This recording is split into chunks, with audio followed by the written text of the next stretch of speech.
দক্ষিণেশ্বরে তখন শ্রী রামকৃষ্ণদেব মা ভবতারিণীর প্রেমে দিনরাত বিভোর, চোখে জল, কণ্ঠে নাম, সবটাই ভক্তির আবেগ।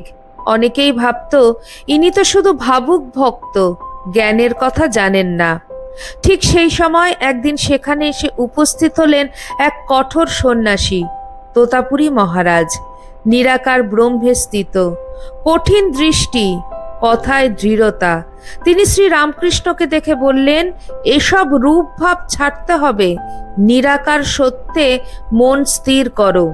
শ্রী রামকৃষ্ণ বিনীতভাবে বললেন, মহারাজ, আমি চেষ্টা করি, কিন্তু চোখ বন্ধ করলেই মায়ের রূপ সামনে আসে। তোতাপুরী মহারাজ কপালে ভাঁজ ফেললেন। তিনি বললেন, ওই রূপকে কাটো, যেমন তরোয়াল দিয়ে সব ভাব ছেদ করা হয়। সেদিন ধ্যানে বসে শ্রী রামকৃষ্ণদেব চেষ্টা করলেন, কিন্তু ভবতারিণী মায়ের রূপ যেন আরো উজ্জ্বল হয়ে উঠল। তখন হঠাৎ তিনি কল্পনায় একটি তীক্ষ্ণ তরোয়ার নিলেন, জ্ঞানের তলোয়ার, এবং সেই রূপকেই ভেদ করলেন।